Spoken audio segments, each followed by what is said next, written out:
নমস্কার, আমি মঞ্জু ভট্টাচার্য। আমার গল্প পাঠ আসরে আপনাকে স্বাগত জানাচ্ছি। পড়ে শোনাচ্ছি সেই সময় উপন্যাসের পরবর্তী পর্ব। অনেক দিন পর বিধুশেখর একটু সামলে উঠেছেন। ইতিমধ্যে কঠিন পীড়ায় তার প্রাণ আশঙ্কা হয়েছিল। কয়েকদিনের জন্য তার কথা বলার শক্তিও চলে গিয়েছিল। তিনি শুধু তীব্র চোখ মেলে চেয়ে থাকতেন। বহুমূত্র বড় দুষ্ট ব্যাধি, কখন কাকে ছোঁ মেরে নিয়ে যাবে তার কোনো ঠিক নেই। অসীম মানসিক বলেই আবার উঠে বসেছেন বিধুশেখর। কণ্ঠস্বরও ফিরে পেয়েছেন, কিন্তু সবকটি অঙ্গ প্রত্যঙ্গ ফিরে পাননি। তার বাঁ পা ও বাঁ হাত প্রায় অসাড় হয়ে গেছে। বাঁ চোখের দৃষ্টিশক্তি একেবারেই নেই। তার নিঃশ্বাসও এখন নাসিকার ডান ফুটো দিয়েই নিতে হয়। যে কোনো কারণেই হোক, শরীরের বাম দিকটাই তার অধিকতর প্রিয় ছিল। প্রথম কিছুদিন অপরের স্কন্ধে ভর দিয়ে চলাফেরা করতে হতো। ক্রমে ক্রমে তিনি আবার নিজেই নিজের ভার বইতে সক্ষম হলেন। ডান হাতে একটি মোটা লাঠি থাকে, বাঁ পাটি সামান্য হেঁচড়ে হাঁটতে হয়। কিছু দূরে গিয়েই দাঁড়িয়ে পড়ে বিশ্রাম নেন। এই ক্ষুদ্র অসুবিধেগুলি অগ্রাহ্য করা অল্প দিনের মধ্যেই তার অভ্যেস হয়ে গেল। এখনও তিনি তার নিজস্ব পরিমণ্ডলে পূর্ণ আধিপত্য বজায় রাখতে চান। ইতিমধ্যে স্ত্রী বিয়োগ হয়েছে বিধুশেখরের। আদালতে যাওয়াও তিনি বন্ধ করেছেন। এখন গৃহই তার বিশ্ব। একটি নয়, দুটি গৃহ। তার নিজ গৃহে বর্তমানে কিছু অশান্তি চলছে। জ্যেষ্ঠা কন্যা নারায়ণই এখন সংসারের কর্ত্রী। বিধবা হয়ে নারায়ণের 3টি সন্তান সমেত চলে এসেছিল পিত্রালয়। 3টি মেয়ে। তাদের মধ্যে 2টির বিবাহ হয়ে গেছে, একটির এখনো বাকি। বিধুশেখরের কনিষ্ঠা কন্যা সুহাসিনীর মৃত পিতৃক পুত্র সন্তানটির বয়স এখন 5 বৎসর। এই নাতিটি বিধুশেখরের প্রাণাধিক প্রিয়। এর নামও তিনি রেখেছেন প্রাণগোপাল। অসুস্থ অবস্থায় এই প্রাণগোপালকে দেখেই তিনি শান্তি পেয়েছেন। এর জন্যই তিনি চেয়েছেন বেঁচে থাকতে, যেন তাদের গৃহদেবতাই মানুষ হয়ে জন্ম নিয়েছেন এই বংশে। ওকে গোপাল গোপাল বলে ডাকলেই বিধুশেখরের হৃদয় জুড়িয়ে যায়। মৃত্যুকালেও তিনি এই নাম উচ্চারণ করতে করতেই শেষ নিঃশ্বাস ফেলবেন। প্রাণগোপালকে তার পিতৃকুল নিজেদের কাছে নিয়ে যেতে চায়। অসুস্থ অবস্থাতেই এই সংবাদ শুনে বিধুশেখর ক্রোধে জ্বলে উঠেছিলেন। পূজারী ব্রাহ্মণদের এত দূর স্পর্ধা, অকৃতজ্ঞতা আর কাকে বলে?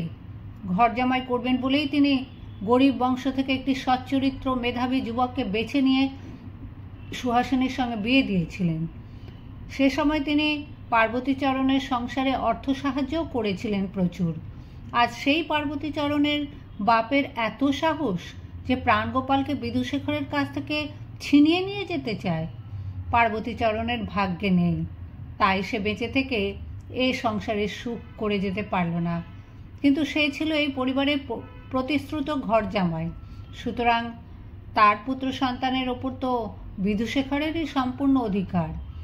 এদিকে পার্বতীচরণের বাপ শিবলোচন বারবার এসে বলাবলি করছেন, নাতি তো তাঁরই, নাতিকে না দেখে তারও প্রাণ পড়ে। শিবলোচনের গৃহিণী এখনও পুত্রশোক ভুলতে পারেননি, এখনও প্রতিদিন কান্নাকাটি করেন। পার্বতীচরণের ছেলেকে বুকে টেনে নিয়ে তিনি তবু কিছুটা সান্ত্বনা পাবেন। বিধুশেখর খুব ভালোভাবেই জানেন যে এই প্রাণ পোড়া কিংবা কান্নাকাটির কথা সব মিথ্যে। এসবই স্বার্থসিদ্ধির জন্য ভণ্ডামি। ওই শিবলোচনটা একদিনের তরেও ছেলের বউকে ঘরে নেয়নি। পার্বতীচরণ মারা যাওয়ার পর সুহাসিনীকে সান্ত্বনা জানাবার জন্য একবারও আসেনি। হঠাৎ এতদিন পর শুধু নাতির জন্য দরদ উঠেছে। কুলীনের ঘরে পুত্র সন্তানের দাম অনেক। প্রাণগোপাল আর একটু বড় হলেই শিবলোচন ওর 5টা 10টা বিয়ে দিয়ে অর্থ উপার্জন করবে। নাতি যাতে পর না হয়ে যায় তাই নিজের কাছে রাখতে চায়। এমনকি বিধুশেখরের রাখা প্রাণগোপাল নামও শিবলোচনদের পছন্দ হয়নি। ওরা নাম রেখেছে কালিকা প্রসাদ। শিবলোচন যখন এ বাড়িতে এসে ডাকেন, কই দাদু ভাই কালিকা প্রসাদ, তখন বিধুশেখরের আপাদ মস্তক জ্বলে যায়। এ যেন ইচ্ছে করেই তার প্রতি অবজ্ঞা প্রদর্শনের জন্য তাঁর দেওয়া নামে ওরা কখনো ডাকে না। 1 মাস আগে শিবলোচন এসে বলেছিলেন অন্তত কিছুদিনের জন্য প্রাণগোপালকে তিনি নিজের কাছে রাখতে চান। বিধুশেখর তখন সদ্য রোগমুক্ত হয়ে সবেমাত্র শয্যায় উঠে বসতে পারছেন, বাইরে আসতে পারেন না। তিনি শিবলোচনের সঙ্গে দেখাও করলেন না, সোজা বলে পাঠালেন যে বিধুশেখরের মুখুজ্জের নাতির একদিনের জন্য এ বাড়ি ছেড়ে যাবে না। শিবলোচনের যতবার ইচ্ছে হয় এ বাড়িতে এসে নাতির মুখ দেখে যেতে পারে। শিবলোচন অপমানিত হয়ে শাসিয়ে গেছেন যে আদালতে গিয়ে তিনি মোকদ্দমা রুজু করবেন। নাতির ওপর ন্যায্য অধিকার তাঁর। বিধুশেখর ওষ্ঠ উল্টে হেসেছেন। যজমানি বামুন তাকে মোকদ্দমার ভয় দেখায়, করুক একবার মোকদ্দমা, শিবলোচনের ভিটিমাটি চাটি করে দেবেন তিনি। অনেকদিন পর বারবাড়িতে এসে বৈঠকখানায় বসে বিধুশেখর গড়গড়ায় মৃদুমন্দ টান দিতে দিতে ইংরেজি কাগজ পড়ছিলেন। এমন সময় এক ভৃত্য এসে খবর দিল যে মুন্সি আমির আলী তাঁর সাক্ষাৎ প্রার্থী হয়ে এসেছেন। বিধুশেখর একটু বিস্মিত হলেন। মুন্সি আমির আলী দেওয়ানি আদালতে তার সমসাময়িক প্রসিদ্ধ উকিল, হঠাৎ তিনি কোন প্রয়োজনে আসবেন তার কাছে? মুন্সি সাহেব খানদানি বংশের গণ্যমান্য লোক, তিনি তো বিনা কারণে আসবেন না। বিধুশেখর খাতির করে মুন্সি সাহেবকে ডেকে আনলেন। দীর্ঘকায় সুদর্শন মুন্সি সাহেবের চুলে সদ্য রূপালী রঙের পাক ধরেছে, অঙ্গে জড়ি বসানো কালো রঙের কুর্তা, মাথায় ফেজ টুপি। দরজা থেকেই আদাব জানাতে জানাতে ঢুকলেন তিনি। বিধুশেখর সসম্মানে তাকে বসালেন কৌচে। ভৃত্যকে হুকুম দিলেন পৃথক আলবোলা এনে দেওয়ার জন্য। বিধুশেখর যৌবনে ফার্সি শিক্ষা করেছিলেন, তাই অনেক সময় তিনি মুন্সি আমির আলীর সঙ্গে ফার্সিতে বাক্যালাপ করতেন। মুন্সি সাহেব অবশ্য বাংলাও খুব ভালো জানেন। কৌচে বসে মুন্সি সাহেব হাফেজের একটি পংক্তি বলেন, যার অর্থ হল, প্রিয়তম কঠিন অসুখে পড়েছেন, তিনি কখন চলে যাবেন এই আশঙ্কায় আমার চিত্ত বেত বৃক্ষের মতন কম্পিত হচ্ছে। বিধুশেখরও পাল্টা এক বয়েদ বললেন, যার অর্থ হল, এই পৃথিবীতে আকর্ষণীয় বস্তু তো তেমন কিছুই নেই, শুধু বন্ধুদের ভালোবাসা, একমাত্র তার টানেই মানুষ বেশি দিন বেঁচে থাকতে চায়। মুন্সি সাহেব এরপর বিধুশেখরের স্বাস্থ্যের খোঁজ খবর নিলেন এবং তার অভাবে দেওয়ানি আদালত যে এখন সিংহহীন অরণ্যের মতো নিস্তেজ হয়ে আছে সে কথাও জানালেন। বিধুশেখর বললেন, কোকিলের সুস্বরে যখন বাতাস আমোদিত হয় তখন গত বসন্তের জন্যে আর কারুর খেদ থাকে না। আমির আলীর মতন পিকরাজ যখন রয়েছেন তখন আর দেওয়ানি আদালতের অভাব কিসের? এইসবই কথার খেলা। বিধুশেখর জানেন যে মুন্সি সাহেব শুধু নিছক ছড়া কাটার জন্য এখানে আসেননি। সেই আসল বিষয়টা এলো একটু পরে। মুন্সি সাহেব বললেন, খোদা তাল্লার এবং আপনার মতো দোস্তদের শুভেচ্ছায় আমি জানবাজারে একটি অতি সামান্য কুটির এবং এক টুকরো বাগান খরিদ করেছি। বড় স্বাদ ছিল আমার এই গরিবখানায় আপনার মতন একজন বিশিষ্ট অতিথিকে একদিন নিয়ে যাব, কিন্তু আপনার শরীর গতিকে যা অবস্থা দেখছি। বিধুশেখর বললেন, আমার আর যাওয়া হয়েছে, এবার পরপারের ডাক আসার সময় হয়ে এলো। বিধুশেখর কথার ফাঁকে ফাঁকে মুন্সির মুখখানি প্রখরভাবে লক্ষ্য করতে লাগলেন। মুন্সি আমির আলী প্রচুর ভূসম্পত্তির মালিক, বোঝাই যাচ্ছে তিনি আরেকটি বড় বাগান বাড়ি ক্রয় করেছেন, কিন্তু সেখানে বিধুশেখরকে নিয়ে যাওয়া তো তাঁর প্রধান উদ্দেশ্য হতে পারে না, আরও কিছু গূঢ় ব্যাপার আছে। তিনি জিজ্ঞেস করলেন, সম্পত্তিটা খরিদ করলেন কার কাছ থেকে? মুন্সি সাহেব জানালেন যে বাগান ও বাড়িটি তিনি কিনেছেন জোড়াসাঁকোর ঠাকুরদের কাছ থেকে। বিধুশেখর জানেন যে জোড়াসাঁকোর ঠাকুরদের অবস্থা খুবই পড়তির দিকে। দ্বারকানাথের মৃত্যুর পর বিশাল ঋণের বোঝা চেপেছিল তার পুত্রদের ঘাড়ে। তার জ্যেষ্ঠ পুত্র দেবেন্দ্র জমি বাড়ি তালুক বিক্রয় করে করে সেই ঋণের অংশ শুধছেন। মুন্সি বললেন যে জানবাজারের এই বাড়ির সংলগ্ন বাগানটি ক্ষুদ্র হলেও অপরূপ, বহু রকম ফল ফুলের গাছ রয়েছে, কিন্তু এক জেনানার জন্য তা ঠিক মতন ভোগ করার উপায় নেই। ঠাকুরদের সম্পত্তিটি অনেকদিন অযত্নে অবহেলায় পড়েছিল। ওই জেনানা থাকে পাশের কুঠিতে। সে আর তার লোকজনই এতদিন সব লুটেপুটে খাচ্ছিল। এখনও তারা এই বাগানে এসে উৎপাত করে। তাদের গরু চলে আসে এই বাগানে। সে জেনানার নিজস্ব লোকজনও অতি বদ। তারা রাত বিরেতে এই বাগানে এসে হল্লা করে। বিধুশেখর উকিলি ভাষায় তৎক্ষণাৎ মুন্সি সাহেবের বক্তব্যটি অনুবাদ করে নিলেন।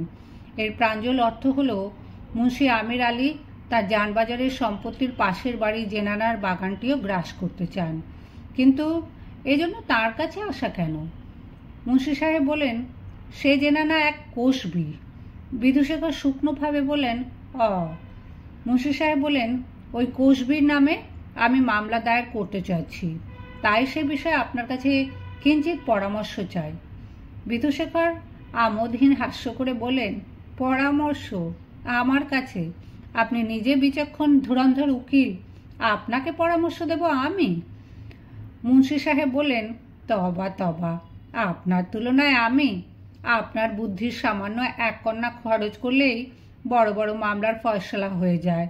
তাছাড়া আর একটু কথা আছে। সেই জেনানার হাল হকিকত আমি তল্লাশ করে দেখেছি। ওই কোষবিটা ওই কুঠি আর বাগান জবরদখল করে আছে। ওই সম্পত্তি মরহুম রামকমল সিংহের, বর্তমানে যার এস্টেটের অন্যতম ওছি আপনি। বিধুশেখরের তৎক্ষণাৎ চকিতে সব মনে পড়ল। জানবাজারের সেই মাগিটা, সেই কমলি, যার বাড়িতে শেষ নিঃশ্বাস ফেলেছিল রামকমল সিংহ।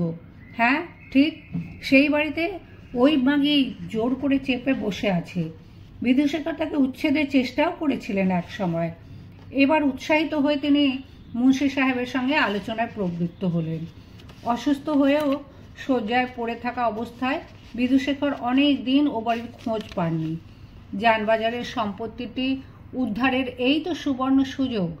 বাগান সমেত বাড়িটি মুন্সি সাহেবকে বিক্রি করে দিলে তারপর মুন্সি সাহেব ঠিক উচ্ছেদ করতে পারবেন ওই মাগিকে।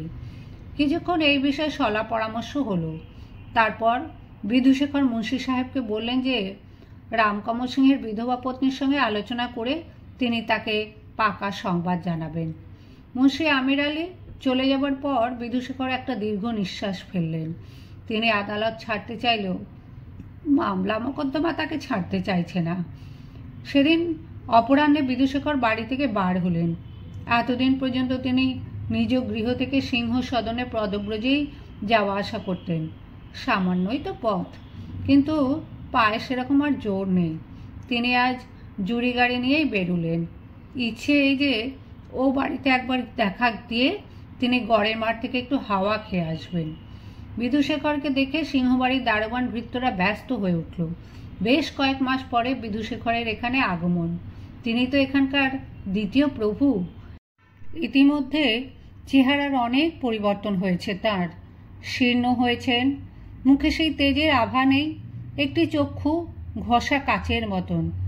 দিবাকর খবর পেয়ে ছুটে এসে সন্ত্রস্ত হয়ে বলতে লাগলো, আসুন বড়বাবু আসুন, আপনাকে না পেয়ে আমরা এতকালে একেবারে অনাথ হয়ে রয়েছি। আহা, কত জমজমাট ছিল এই বাড়ি, এখন একেবারে সব ফাঁকা। কিছুক্ষণ একতলায় দাঁড়িয়ে বিধুশেখর কর্মচারীদের কাছ থেকে নানা বিষয়ে খবরাখবর নিতে লাগলেন। গঙ্গানারায়ণ অনেককাল নিরুদ্দিষ্ট তিনি জানেন। তিনি নিজেও শয্যাশায়ী থাকায় এবারের বিষয় সম্পত্তিতে যে নানাবিধ অনাচার হয়েছে তাতে আর সন্দেহ কি। নবীন কুমার বালক আর বিম্ববতী স্ত্রীলোক, বিষয় পরিচালনার কোনো জ্ঞানই তাদের কিছুমাত্র নেই। আবার শক্ত হাতে বিধুশেখরকেই হাল ধরতে হবে।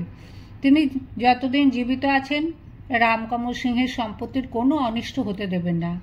তিনি হাতের লাঠিগাছা উঁচু করে দিবাকরের উদ্দেশ্যে দাবড়ানি দিয়ে বলেন, সব হিসেবপত্র কাল সকালে আমায় দেখাবি। বিম্ববতীর কক্ষে খবর পাঠানো হয়েছে। এবার বিধুশেখর তাঁর সঙ্গে দেখা করতে যাবেন। সিঁড়ি দিয়ে উঠতে বিধুশেখরের কষ্ট হয়, তবু বিধুশেখর লাঠি ভর দিয়ে উঠতে লাগলেন পা হেঁচড়ে হেঁচড়ে। কয়েক ধাপ উঠেই দাঁড়িয়ে পড়ে দম নেন।